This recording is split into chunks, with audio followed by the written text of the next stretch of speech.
Hi, in this tutorial we are going to solve a question related to stabilities of cycloalkanes. The question asks, planar cyclopentane carbon-carbon bond angles are 100 or 108 was predicted to be strain-free by Bayer, but in reality non-planar bent cyclopentane which has bond angles around 103 is more stable than planar one. Explain why bent cyclopentane is more stable in terms of any existing strain. Based on given models, indicate existing strains for planar and bent cyclopentane. First of all, we have to list the kind of strains and interactions in planar cyclopentane. Then let's do the same analysis for non-planar cyclopentane. Then we can compare the stability of planar cyclopentane and non-planar cyclopentane based on these kinds of strains and interactions.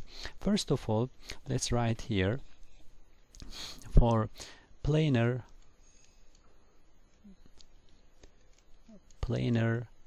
cyclopentane, what kind of strains we have. First of all, let's analyze angle strain.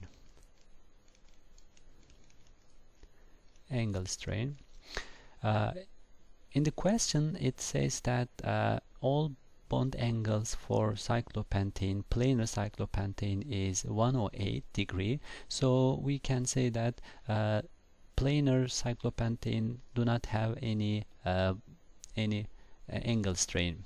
Let's write here no angle strain. Okay, second type of strain, let's look at torsional strain.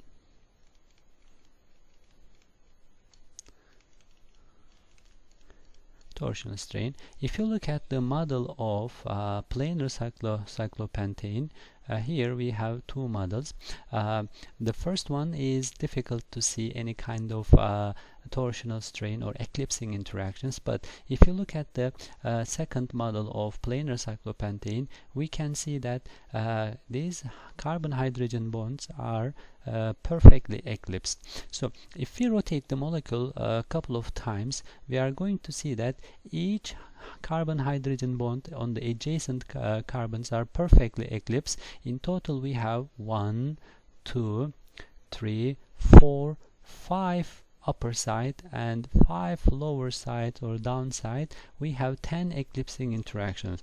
Okay, let's write here for planar cyclopentane we have 10 hydrogen-hydrogen eclipsing interactions and interactions. For that reason we have a considerable amount of torsional strain.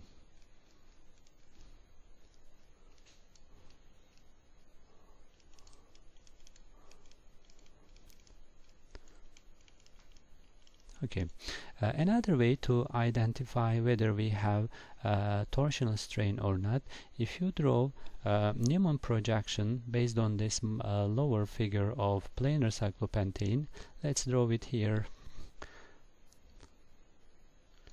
So we have the front carbon and we have 2 hydrogen, and from back, okay, let's make them here.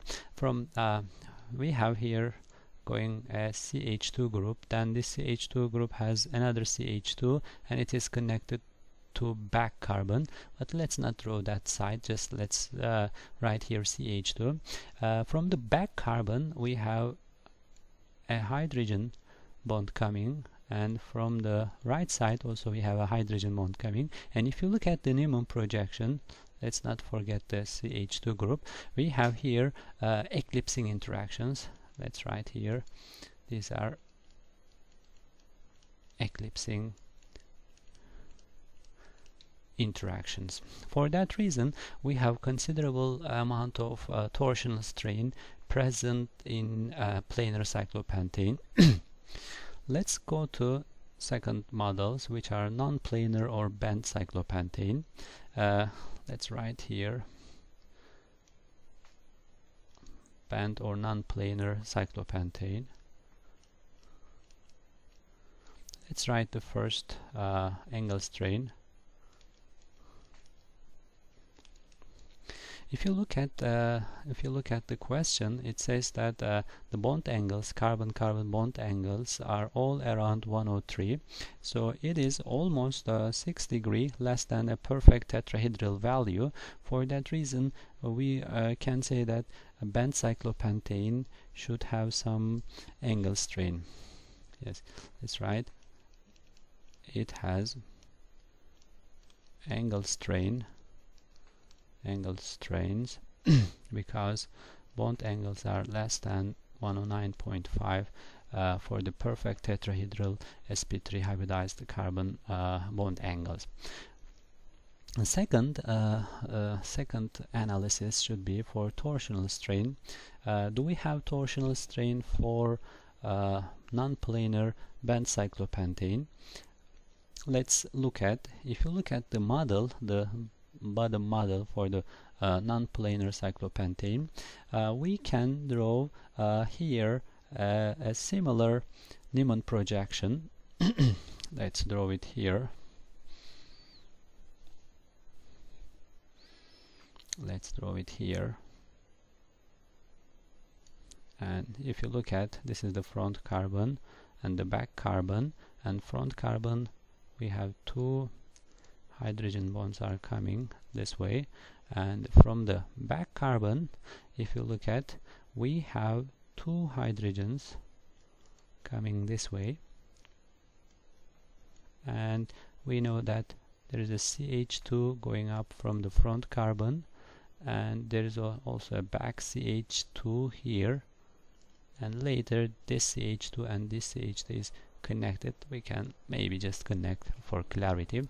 If you look at in this model, this is kind of a staggered conformer. It's not an eclipse conformer, and the dihedral angle between hydrogens are almost staggered, or we can say almost 60 degree. It's not perfectly 60 degree. It's quite apparent that from here it's about like 45-50 degree, but we can say that the amount of torsional strain present in non-planar cyclopentane is more less than the torsional strain present in eclipse or planar cyclopentane.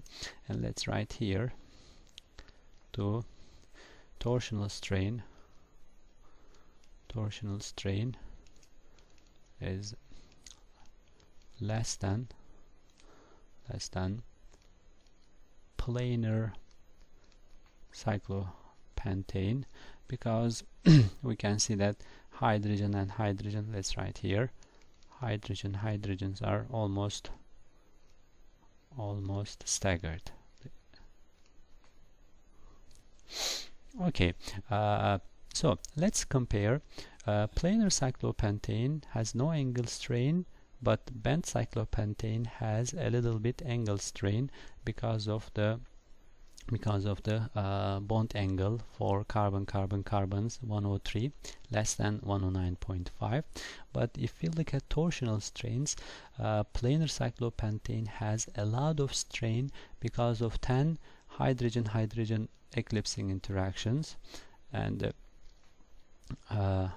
if you look at here like they are quite totally eclipsed, but if you look at band cyclopentane, nearly hydrogens are staggered, meaning that dihedral angle is closer to 60 degree. For that reason, the amount of torsional strain is less for band cyclopentane. And after that, the amount of strain in band cyclopentane is way less than the amount of strain present in planar cyclopentane. And in reality, cyclopentane assumes a band shape or band conformation. We have here molecular models. We can compare again band cyclopentane and planar cyclopentane. This is planar cyclopentane. If you look at from this perspective, these hydrogens, all hydrogens on the adjacent carbons are eclipsed. So 5 up and 5 down, we have all 10 eclipsing interactions. This is quite a lot of torsional strain.